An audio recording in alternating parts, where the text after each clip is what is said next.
Setelah mendengar apa yang dikatakan si Godfly, hati Bai Yi menjadi tegang.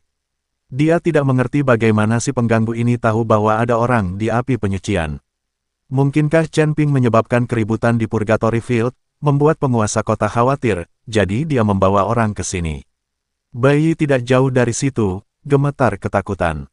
Jika pengganggu ini benar-benar datang untuk menangkap Chen Ping, dengan kekuatan mereka tidak akan mampu melawan sama sekali.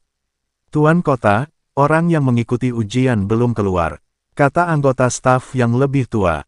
Oh, si Godfly mengangguk, lalu membawa orang-orangnya ke samping untuk beristirahat. Dia menunggu Chen Ping muncul, namun Bai Yi malah panik dan diam-diam datang ke pintu masuk, berharap Chen Ping segera keluar, lalu membawanya pergi diam-diam agar tidak ketahuan oleh pengganggu itu. Tepat saat Bai Yi menunggu dengan cemas, Chen Ping dan si abadi gila muncul. Dua orang keluar dari api penyucian dan terbang langsung ke pintu masuk. Melihat tangga yang mengarah ke langit, Chen Ping mungkin akan pingsan jika dia harus berjalan turun untuk keluar. Menantu laki-lakiku tersayang. Melihat Chen Ping muncul, Bai Yi bergegas menemuinya. Ayah mertua, mengapa kamu tidak pergi dan masih menungguku di sini? Chen Ping agak terkejut ketika melihat ini. Aku khawatir sesuatu akan terjadi padamu, jadi aku khawatir dan menunggumu. Setelah berkata demikian, Bai Yi memandang Feng Xian di sampingnya dan bertanya, siapakah sahabat Tao ini? Ini adik laki-lakiku, Feng Xian. Chen Ping berkata dengan santai. Gila abadi. Bai Yi terkejut dan menatapnya tak percaya, mungkinkah kau adalah dewa gila yang masuk ke api penyucian ratusan tahun lalu dan tak pernah keluar? Feng Xian mengangguk dan berkata, Paman, jangan panggil aku senior. Chen Ping adalah kakak laki-lakiku. Karena kamu adalah ayah mertuanya, aku harus memanggilmu Paman. Tidak, senior Feng Xian adalah ayah mertua, karena dia ingin meneleponku, biarkan saja dia meneleponku. Jangan menolak. Chen Ping menyela Bai Yi tanpa menunggu dia selesai. Mengingat temperamen dewa gila ini, jika Bai Yi menolak, dia mungkin harus bersujud di sini lagi. Oke, Bai Yi mengangguk, lalu berkata kepada Chen Ping, menantu laki-lakiku tersayang, ayo cepat pergi dan jangan tinggal lama-lama di sini. Ayah mertua, apakah terjadi sesuatu? Chen Ping sangat terkejut. Mengapa mereka berteriak padaku agar segera pergi padahal aku baru saja keluar? Jangan tanya lagi, pergilah dulu bersamaku. Setelah Bai Yi selesai berbicara, dia hendak membawa Chen Ping pergi dari satu sisi, dan tidak keluar melalui pintu utama di depan. Namun saat mereka hendak pergi, staf wanita itu menemukan mereka. Hel, ada apa denganmu? Kenapa kau menyelinap keluar alih-alih melewati gerbang utama?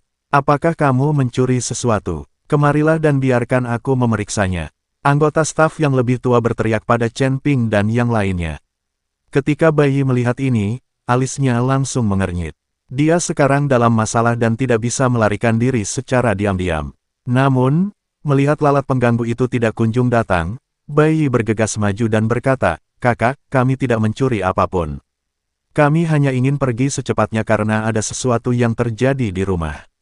Sembari berbicara, Bai Yi mengeluarkan tas penyimpanan dan menyerahkannya kepada staf wanita itu.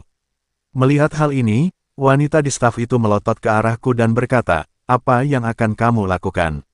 Menyuapku. Aku bisa katakan padamu, aku orang yang berhati-hati dan tidak akan menerima suapmu. Kemarilah sekarang dan biarkan aku memeriksanya.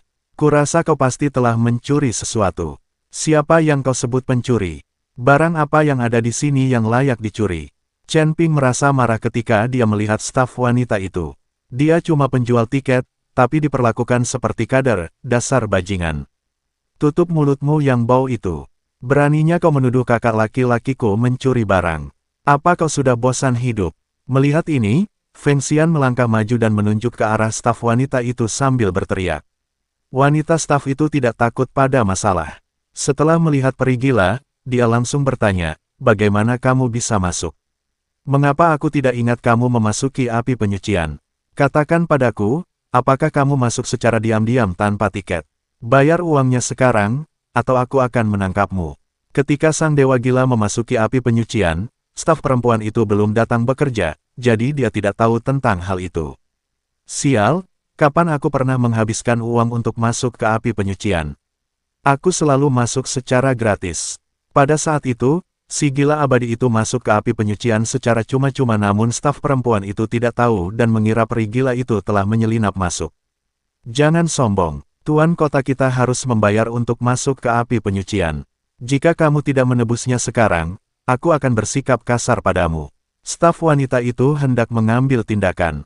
Pada saat yang sama, para penjaga di sekitar Purgatory Field juga berkumpul, mengira bahwa Chen Ping dan anak buahnya tengah menimbulkan masalah. Tepat ketika kedua belah pihak di ambang pertarungan, Godfrey dan anak buahnya bergegas mendekat. Berhenti, hentikan. Si lalat Godfrey berlari mendekat sambil berteriak, Tuan Kota, orang-orang ini menyelinap masuk. Kami meminta mereka membayar uang, tetapi mereka tetap ingin mengambil tindakan. Anggota staf yang lebih tua mengeluh kepada Godfrey. Pergilah. Lalat itu mendorong staf perempuan itu ke samping, lalu menatap Chen Ping sambil tersenyum dan berkata, Kakak, kamu keluar dulu. Aku membawa orang untuk menyambutmu. Chen Ping menatap Godfrey dengan wajah bingung, dia sama sekali tidak mengenal Godfrey. Mengapa orang ini datang dan memanggilnya, kakak laki-laki? Bai Yi juga bingung. Orang di depannya adalah penguasa kota badak. Mengapa dia mengikuti Chen Ping dan memanggilnya, kakak laki-laki? Apakah saya mengenali orang yang salah? Si gila abadi menatap si lalat dan berkata, Banteng tua, apa maksudmu? Apakah kau mencoba mencuri kakak laki-lakiku? Feng Xian, siapapun yang merampokmu, kamu boleh mengakuiku sebagai kakakmu, jadi tentu saja aku juga bisa. Setelah Godfrey selesai berbicara, dia menatap Chen Ping sambil tersenyum dan berkata, Saudaraku, namaku Godfrey, dan aku adalah wali kota Rhino City ini. Mendengar orang itu adalah penguasa kota, Chen Ping langsung bersikap hormat. Lagi pula, jika bukan karena bantuan Niu Li, mereka tidak akan bisa memasuki kota badak. Orang di depannya adalah ayah Niu Li dan Niu Ben. Ternyata itu adalah penguasa kota. Maafkan saya, Chen Ping menyapanya dengan tergesa-gesa. Kakak, panggil saja aku Xiao Niu. Lalat Godfrey berkata dengan rendah hati, aku telah menyiapkan jamuan makan di rumah tuan kota. Saudaraku, kamu telah bekerja keras dalam ujian di lapangan api penyucian. Aku harap kamu akan membantuku dan beristirahat dengan baik. Apakah ini pantas? Chen Ping menatap Bai Yi dengan bingung. Lagi pula, Bai Yi familiar dengan tempat ini dan tahu watak penguasa kota, sedangkan Chen Ping tidak tahu banyak tentang Godfrey. Karena tuan kota telah mengundang kita dengan hangat, ayo kita pergi, kata Bai Yi. Mampu menjalin hubungan baik dengan penguasa kota adalah kesempatan sekali seumur hidup, bagaimana mungkin aku melewatkannya? Baiklah, tunjukkan jalannya. Chen Ping mengangguk. Si lalat Godfrey segera membawa Chen Ping dan yang lainnya kembali ke rumah tuan kota. Karena mereka duduk di susunan teleportasi, mereka dapat kembali dalam sekejap, yang membuat Chen Ping sangat emosional. Ketika dia dan Bai Yi datang ke sini, mereka terbang untuk waktu yang lama dan bekerja keras untuk sampai ke sana. Tetapi saya tidak menyangka ada susunan teleportasi yang dapat membawa saya ke sana dalam sekejap mata. Namun, susunan teleportasi ini terletak di mansion tuan kota, dan orang biasa tidak dapat duduk di atasnya sama sekali. Lalat pengganggu menghibur Chen Ping dan teman-temannya dengan hangat, dan saat mereka minum dan mengobrol, lalat pengganggu bertanya kepada Chen Ping, Saudaraku, jika kamu punya waktu, dapatkah kamu mengizinkanku masuk ke pagodamu untuk berlatih? Bagaimana kamu tahu aku punya pagoda? Chen Ping tercengang. Dia tampaknya tidak pernah menceritakannya kepada orang lain. Hanya Bai Yi yang tahu tentang menara penekan iblis dan makhluk abadi gila ini, tetapi dia tidak pernah menceritakannya kepada si lalat. Sejujurnya, setelah kakak laki-laki saya memasuki api penyucian, saya dapat mengamatinya melalui cermin perunggu. Kata si lalat Godfrey dengan jujur. Ketika Chen Ping mendengar ini, dia terkejut. Untungnya, dia tidak mengungkap terlalu banyak hal di Purgatory Field, dan hanya mengungkap menara penekan iblis. Dia tidak mengeluarkan benda-benda seperti busur Raja Dewa, lonceng berpola naga, cambuk ajaib, dan lain-lain. Ada pula kilin api dan binatang pemakan langit. Jika mereka terekspos, itu akan menjadi bencana. Kamu bisa memasuki menara untuk berlatih, tetapi tidak ada sumber daya di menara tersebut. Jadi, jika kamu ingin berlatih di menara tersebut, kamu harus membawa sumber daya yang cukup, kata Chen Ping.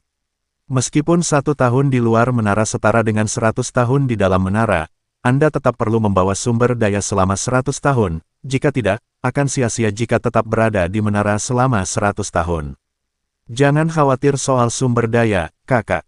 Kamu bisa menggunakan sumber daya milik Rhino City-ku sesuka hati. Aku juga akan membawa cukup sumber daya.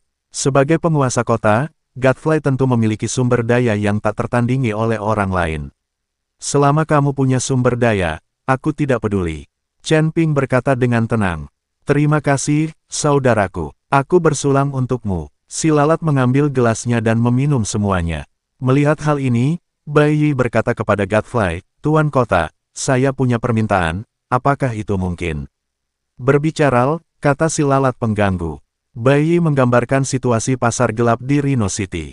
Sekarang Bai Yi ingin mengintegrasikan pasar gelap dan kemudian mengambil alih semua pasar gelap ke tangannya sendiri. Setelah mendengar ini, si lalat Godfrey mengangguk dan setuju, tidak masalah, aku akan mengirimimu pasukan prajurit lainnya. Jika ada yang tidak jujur, mereka akan langsung ditindak.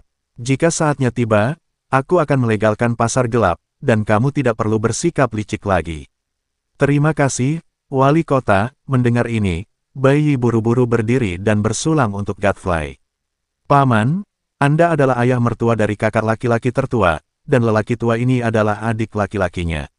Dia seharusnya memanggil Anda paman dan bersulang untuk Anda. Si gila abadi mengingatkan Bai Yi. Ketika Godfrey mendengar bahwa Bai Yi sebenarnya adalah ayah mertua Chen Ping, dia segera berdiri dan berkata, Paman, aku menghormatimu.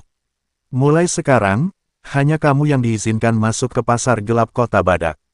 Pesta minum-minum itu sangat menyenangkan, dan si Godfrey bahkan membiarkan Chen Ping tinggal di rumah penguasa kota. Lagi pula, kondisi di dalam istana Tuan Kota jauh lebih baik daripada di luar.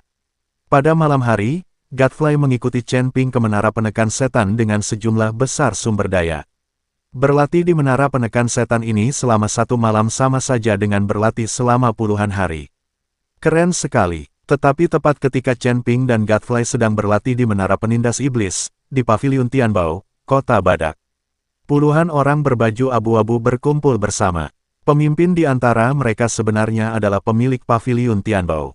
Penjaga toko Paviliun Tianbao memegang sebuah token di tangannya, yang merupakan token yang digadaikan Chen Ping. Malam ini, kita hanya bisa berhasil dan tidak gagal. Dengan token ini, kita bisa dengan mudah memasuki istana penguasa kota, selama kita bisa menemukan cara untuk menangkap wanita tertua dan pangeran dari Rhino City, kita bisa mengancam Godfrey untuk berkompromi. Jika kita berhasil kali ini, kita semua akan menjadi pahlawan. Penguasa kota tidak akan melupakan kita. Selama bertahun-tahun, Rhino City telah menduduki Purgatory Field dan mengumpulkan sejumlah besar koin abadi. Selain itu, Rhino City memiliki lebih banyak sumber daya daripada kita. Flying Tiger City kita berada di ambang kehancuran. Keberhasilan atau kegagalan bergantung pada satu langkah ini. Penjaga toko Paviliun Tianbao mengerahkan semua orang. Ternyata pemilik toko Paviliun Tianbao sebenarnya adalah kepala mata-mata di kota Feihu. Orang ini telah mengintal di Rhino City selama bertahun-tahun dan telah mencapai posisi ini. Tak seorang pun akan mencurigainya sebagai mata-mata dari kota Feihu.